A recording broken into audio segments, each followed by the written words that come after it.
founder and CEO of JC2 Ventures, and my very good friend, Mr. George Oliver, Chairman and CEO of Johnson Controls, Dr. Mukesh Aghi, who I think I can call a brother, President and CEO of USISPF, Mr. Virat Bhatia, somebody who's done some wonderful work in India, bringing Apple to India in a big way, and very proud of the good work he has done.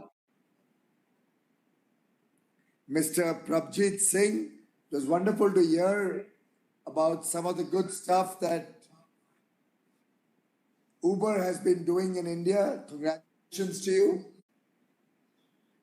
All the other distinguished members of the board of directors, public policy executives, and government officials.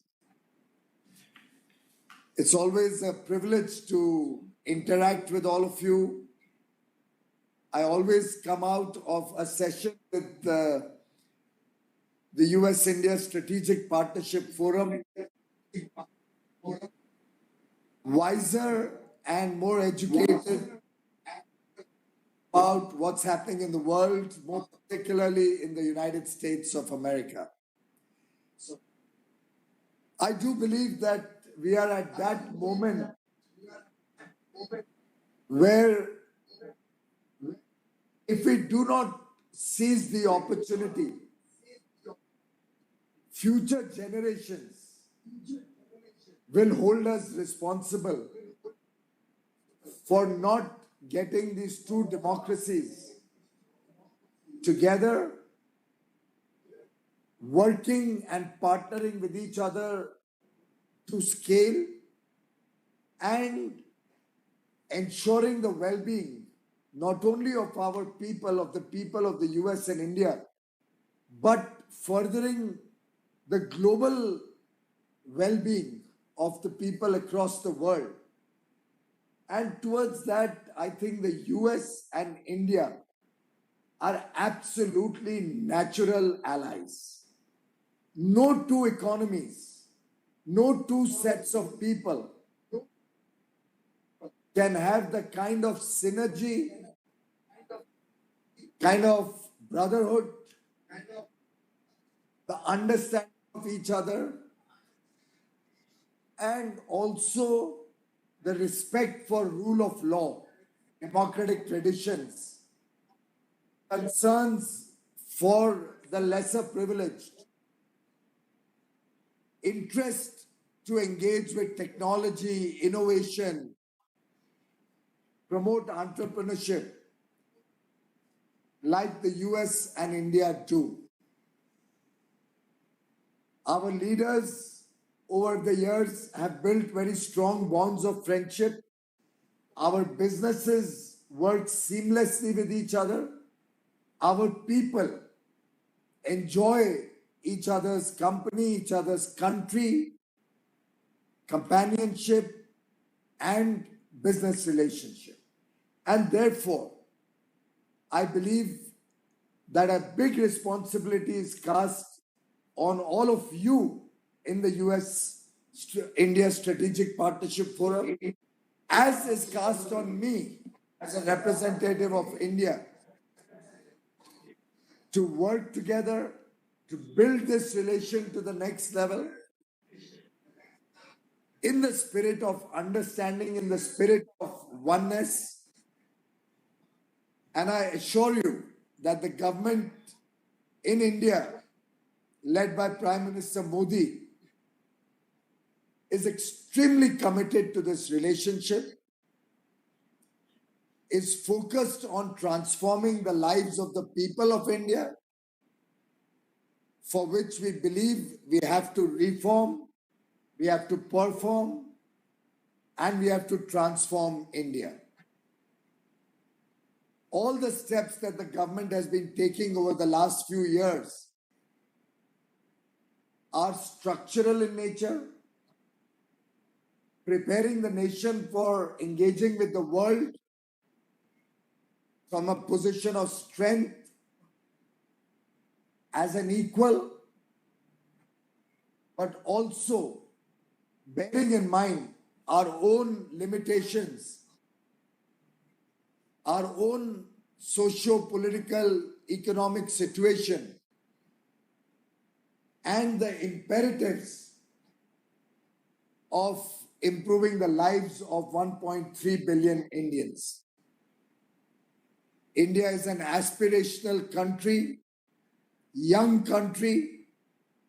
Our youngsters are well skilled, well educated, very entrepreneurial in their approach. I think 66, 67 unicorns already in India, most of them, or at least half of them, during the COVID pandemic period, they are engaging with the rest of the world,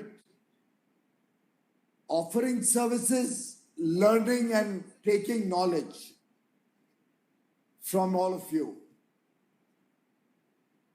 I'm sure that with the collective efforts of this wonderful team in front of me, Friends of India, and the commitment of the Modi government to the India-US relationship, we have good times ahead of us.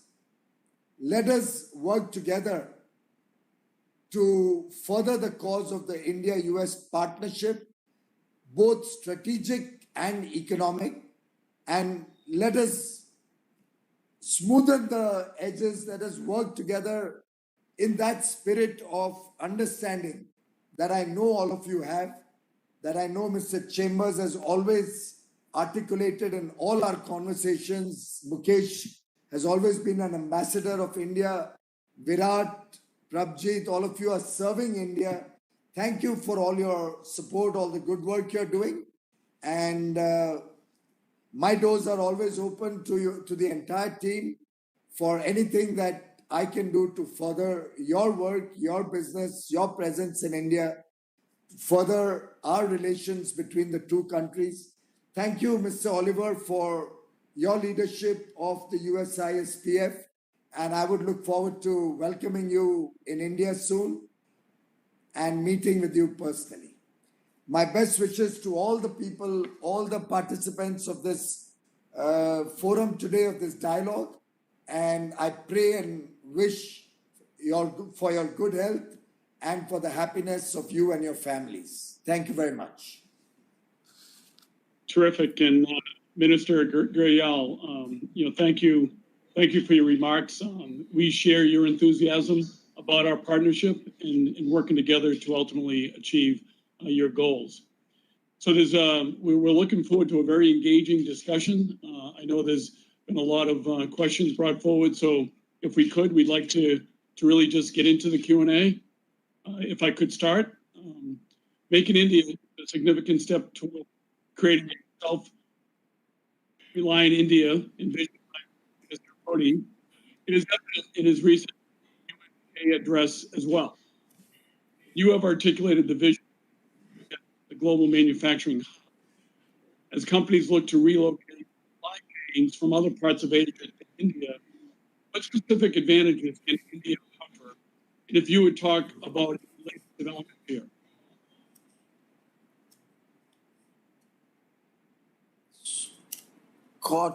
Scott, I'm getting very sporadic voice. So I'm getting broken sentences.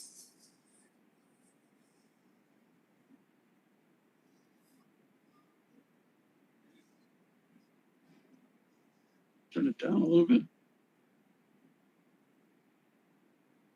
Can you hear me now? Prabjit very well, Mukesh very well, but something is wrong on this connection.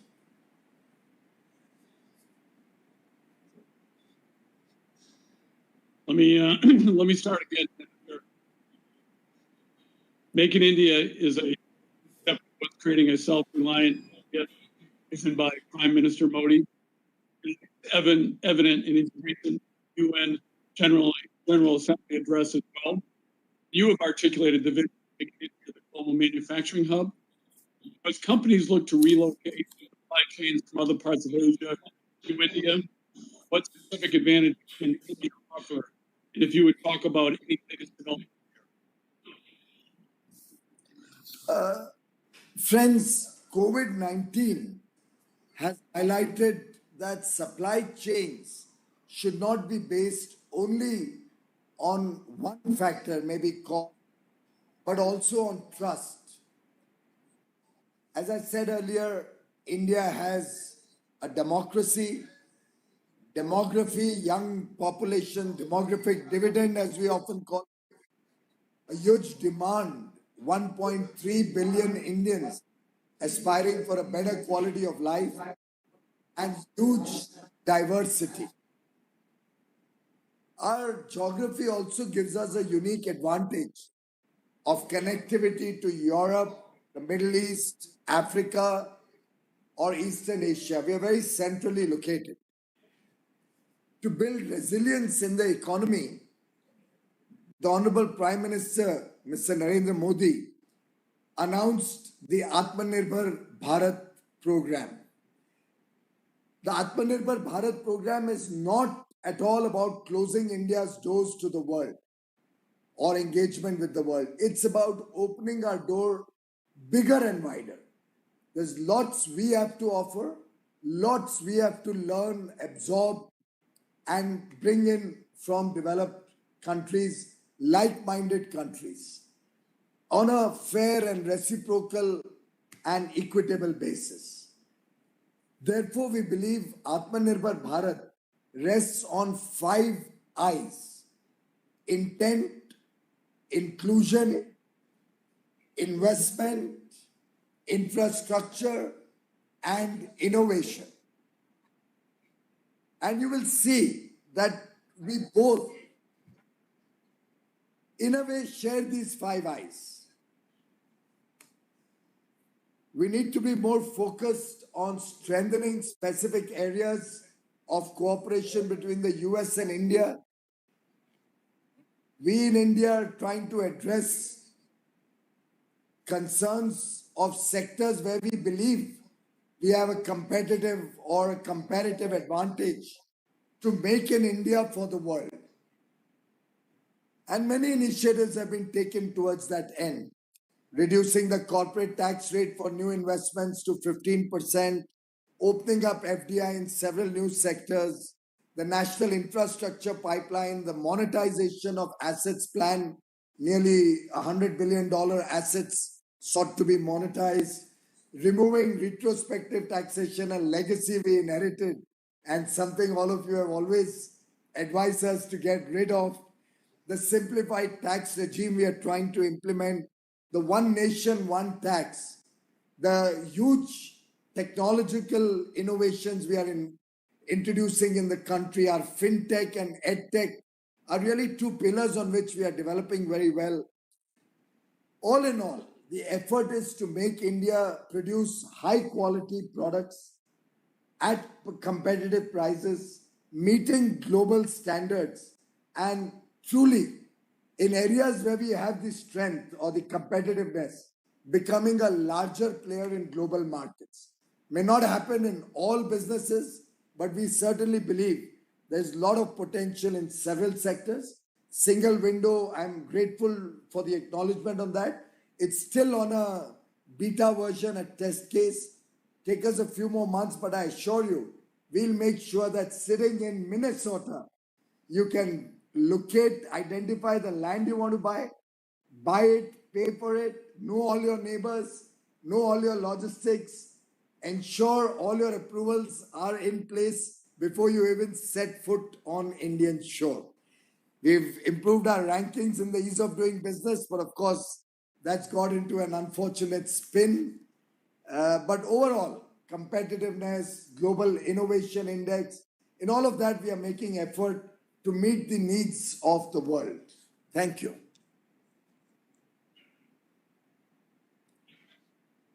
Aligned with those priorities, and certainly I think all of the companies that have joined us here today certainly look forward to continuing to work with you on those priorities.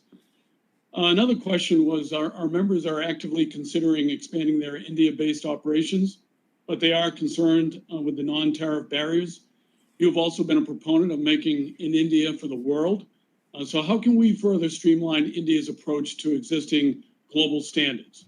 Is there room to help India align with global practices to ultimately minimize the requirements in India? By the way, Scott, thank you. I could hear this very well. Thank you very much. George, we've been working on quality control standards for quite some time now. And we're trying to align them to international standards in most cases.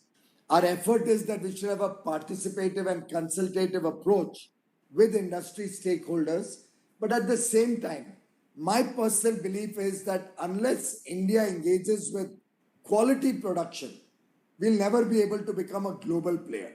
Sadly, and I don't mind acknowledging it, in the past, the culture was that this is a product for the Indian market, and there'll be another product that the same product for export was a different, slightly more high quality product, and we would write on that export quality.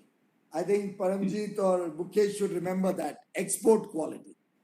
I want to change that. There will be one quality, what we'll sell in India, what we'll sell to the world. And that quality consciousness will only come once we introduce standards in the country. But I assure you, I'm making every effort to align them to international standards. As of December 2020, I have figures to show that 83% of Indian standards for various products were completely harmonized to internationally accepted standards. And we are working towards converting the rest of them also. But if there are any specific cases that any US businesses have, just shoot a letter directly to me or to any of my colleagues. We have an open mind, and fortunately, now the standards body is also under me. The BIS, the Bureau of Indian Standards, is also under me. Probably the first time that both these departments are under the same minister. So we have a great opportunity to resolve these issues literally on a real-time basis. Though I must say, we also face a lot of non-tariff barriers when we go out to export to the US, to Europe.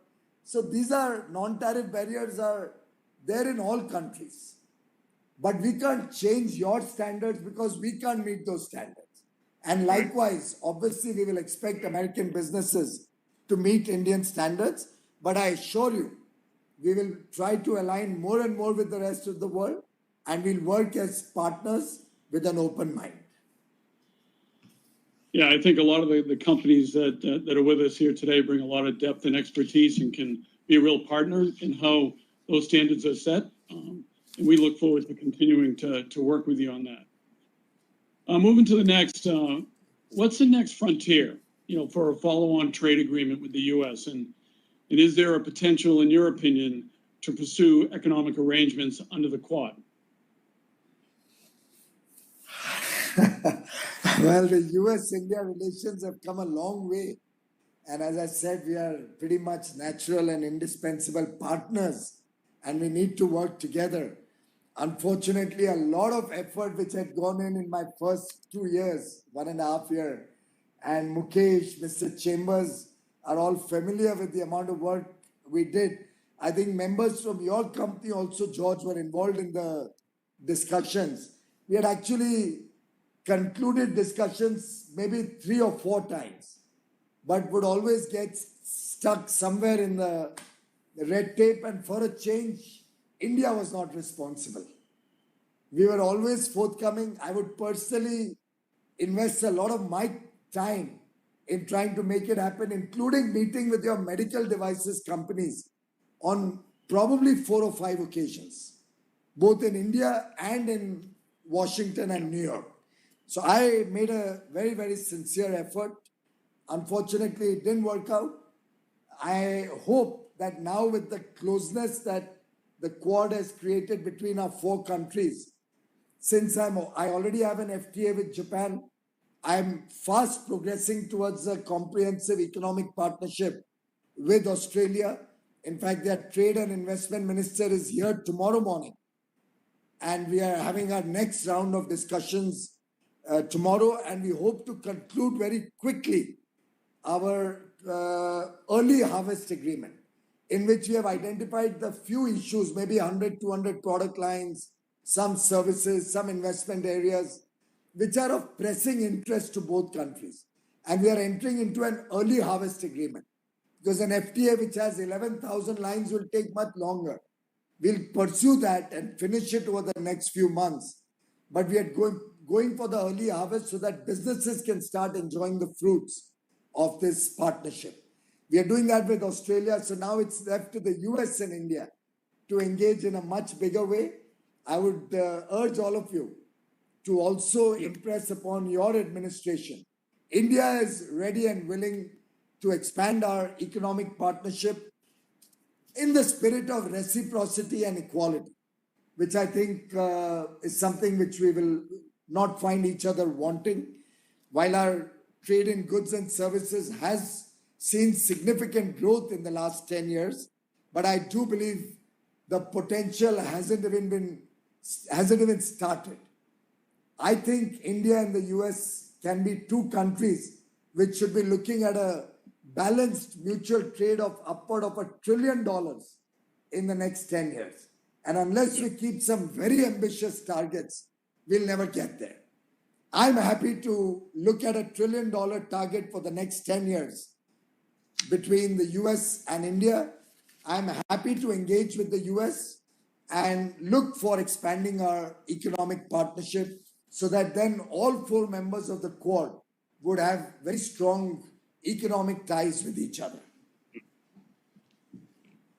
Minister Goyal, I think we agree with that, and we think that there's a tremendous potential between the two companies, and we're glad to hear that and what we can do to make sure that we're doing what we can do to continue to advance those. Now, moving on, how will India compete for trade in the region when there are large-scale trade agreements in place between many regional countries, such as RCEP and CPTPP? And is there a fear of being left out? Not at all, Mr. George Olivier, not at all. In fact, the RCEP, we engage with them with all sincerity for almost 7 or 8 years. I became Commerce Minister only in May of 2019. And I was left with only 3 or 4 months before the final round of discussions were to culminate in an announcement of RCEP on 4th of November. But probably Mukesh would bear me out that I'm very much used to getting into very micro details when it comes to these subjects. And when I started digging into the entire discussion, dialogue, and the agreement that was sought to be finalized, I realized that India was being shortchanged. I also realized that we would have been put to a tremendous disadvantage vis-a-vis some country, and we would have also, in effect, killed India's manufacturing sector. More so, because when you deal with honest and transparent economic systems, it's much easier to work. But if you are working with an opaque system on the other end, it's very difficult to understand what could go wrong. And therefore, we had to bite the bullet and take the decision of not signing the RCEP agreement. However, we already have an Asean-India free trade agreement. The 10 Southeast Asian countries are covered. With Japan and Korea, we have an FTA. Australia, as I said, before the end of the year or by January or February, we would have a framework FTA with the early harvest in place to be implemented over the next, maybe by May or June. So in effect, we've recently signed an FTA with Mauritius.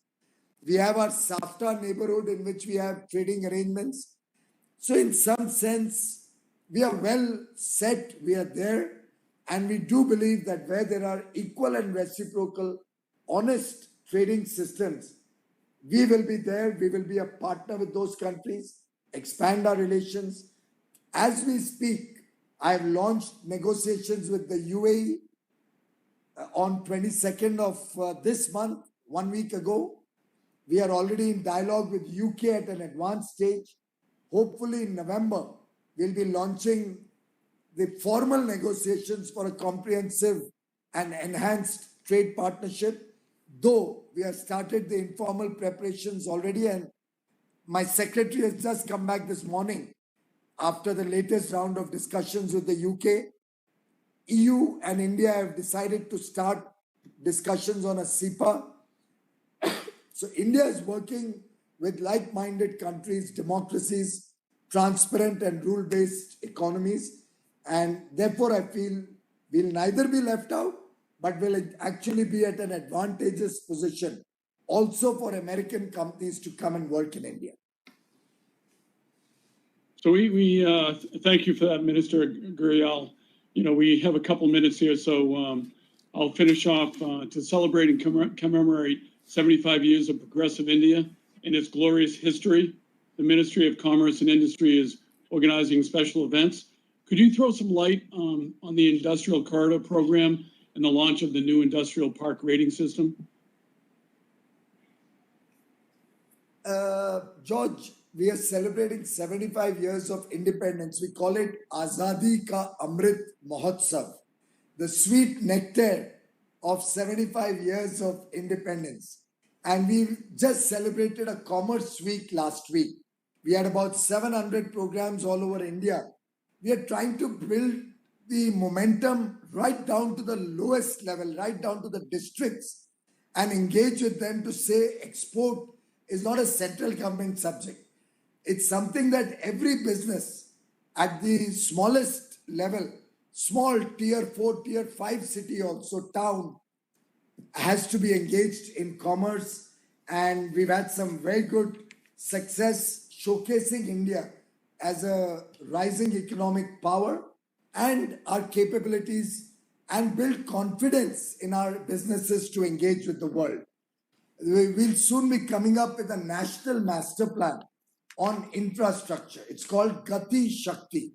The idea is that the national map, all our industrial corridors, industrial areas, agriculture producing areas, mining areas, we're trying to bring all of them on one framework and ensure proper logistics and connectivity across the country in a transparent manner, and plan our future infrastructure development around this framework.